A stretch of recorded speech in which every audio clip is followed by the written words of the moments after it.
Queria hoje fazer um breve comentário sobre um aspecto negligenciado da questão tributária no Brasil, que é a injustiça do nosso sistema de impostos e a subtributação dos super ricos nesse país. É incrível que o Brasil discuta há muitos anos a questão da reforma tributária e a questão do déficit público e pouco ou nada se fale da injustiça da tributação e da baixa contribuição ao financiamento do Estado por parte das pessoas muito ricas nesse país. O assunto é varrido para baixo do tapete e essa tendência é um monumento ao conservadorismo brasileiro, né? É incrível pensar, por exemplo, que o Brasil tem hoje os mesmos problemas em termos de injustiça tributária que tinha, por exemplo, nos anos 90. E, no entanto, nesse meio tempo nós tivemos aí 14 anos de governos de centro-esquerda liderados pelo PT e pouco ou nada se conseguiu fazer para modificar o sistema tributário no sentido da maior justiça social. Por que se diz que o sistema tributário brasileiro é injusto? Basicamente porque ele é regressivo, querendo dizer com isso que ele tributa proporcionalmente mais os mais pobres e proporcionalmente menos os mais ricos, o contrário do que deveria acontecer. E por que isso acontece? Basicamente por três grandes fatores. O primeiro fator, o peso dos tributos indiretos sobre consumo. Segundo fator, a baixa progressividade do imposto de renda. Terceiro fator, a reduzida tributação sobre o patrimônio e a riqueza. E quarto fator, a fragilidade da administração tributária. Vou comentar cada um deles brevemente, mas antes queria mencionar que no século XX, as duas grandes inovações em matéria de progressividade tributária, como mostra o economista francês Thomas Piketty no seu livro Capital no século XXI, as duas grandes inovações foram o imposto de renda progressivo e o imposto também progressivo sobre heranças e doações. Nesses dois quesitos e em outros, o Brasil deixa muito a desejar, explico por quê, mas começo pelo primeiro fator, que é o peso dos tributos indiretos. Os tributos sobre o consumo, ditos indiretos porque recaem indiretamente sobre o contribuinte, correspondem por cerca de 50% da arrecadação federal. Ora, esses tributos indiretos, quando não incidem sobre bens de luxo, tendem a ser regressivos, porque são repassados aos preços e recaem indistintamente sobre todos os contribuintes, independentemente do nível de renda. Então, esse é o primeiro fator. O segundo fator é que o imposto de renda da pessoa física é sim progressivo, mas é pouco progressivo e chega a ser regressivo a partir de certo nível de rendimento. A partir da faixa de 30 a 40 salários mínimos mensais, considerados as rendas do capital, a tributação passa a ser regressiva, as alíquotas incidentes passam a ser inferiores à medida que cresce o nível de rendimento.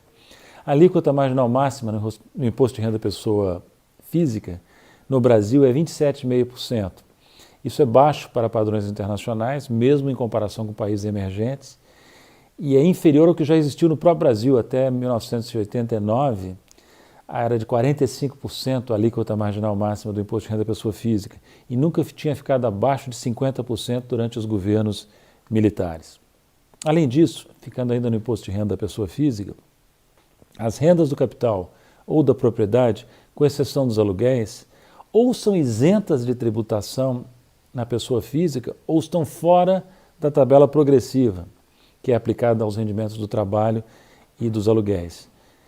Ficam submetidos à tributação proporcional ou de baixa progressividade. Desde 1995, por exemplo, os lucros e dividendos distribuídos a sócios e acionistas são isentos de tributação, mesmo quando remetidos ao exterior. Os rendimentos das aplicações financeiras são tributados exclusivamente na fonte, de forma não progressiva, com alíquotas mais reduzidas que aquelas que incidem sobre as faixas mais altas de rendimento do trabalho no imposto de renda da pessoa física. E as aplicações estrangeiras, os rendimentos das aplicações estrangeiras ficam isentos. Assim, o brasileiro rico pode, por exemplo, remeter recursos ao exterior e retornar ao país travestido de investidor estrangeiro, beneficiando-se de isenção sobre os rendimentos de suas aplicações no Brasil. Terceiro fator, tributação sobre patrimônio é baixa para padrões internacionais. Por exemplo, a alíquota máxima do imposto sobre doações e heranças é apenas 8%, inferior à que se observa nos países mais desenvolvidos, também inferior a de muitos países emergentes de nível de desenvolvimento semelhante ao Brasil. E a maioria dos estados não aplica essa alíquota máxima. O Imposto sobre Veículos Automotores, o IPVA, também de competência estadual, como o Imposto sobre Heranças e Doações, não incide, por exemplo, sobre iates e aviões particulares. O Imposto Territorial Rural arrecada muito pouco, responde por apenas 0,1% da arrecadação federal. E o IPTU, sobre imóveis, incide sobre propriedades subavaliadas. E existe também no Brasil o Imposto sobre Grandes Fortunas, desde 1988, apenas, entretanto, na Constituição, nunca foi regulamentado. E o Constituinte, reparem bem, ele não por acaso instituiu esse imposto com o adjetivo grandes fortunas, porque a intenção era tributar os grandes patrimônios e não os patrimônios de classe média. Se o IGF, o Imposto sobre Grandes Fortunas, tivesse sido criado, teria sido o primeiro imposto no Brasil a não incidir sobre a classe média e sobre os pobres, né? Incidindo exclusivamente sobre os ricos, sobre as grandes fortunas. Né? Quarto e último fator da regressividade do sistema brasileiro, a fragilidade da administração tributária. Isso também alimenta a injustiça do sistema, porque são os grandes contribuintes, os mais ricos, que têm mais meios de evitar a tributação, recorrendo a formas variadas de, aspas, planejamento tributário, fecha aspas, eufemismo usado pela turma da bufunfa, para designar formas sofisticadas de fugir dos impostos. Não faltam sugestões, quero dizer a vocês, para corrigir esses problemas.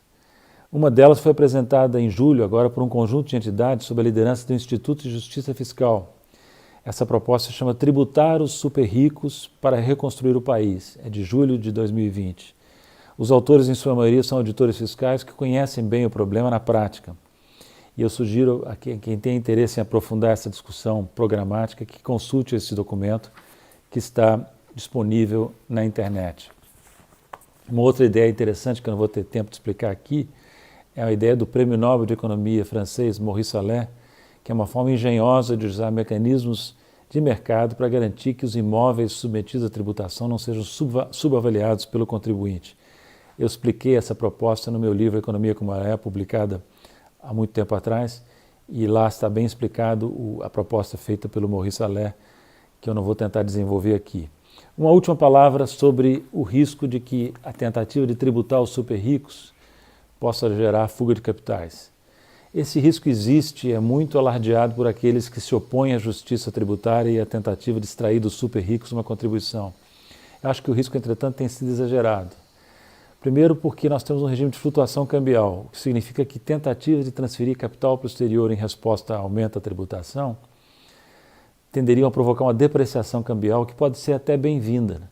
Isso porque a depreciação cambial favorece os setores que exportam, favorece também os setores que competem com importações no mercado interno e contribui para o ajustamento do balanço de pagamentos em conta corrente, via balança comercial e via outros componentes da conta corrente do balanço de pagamentos.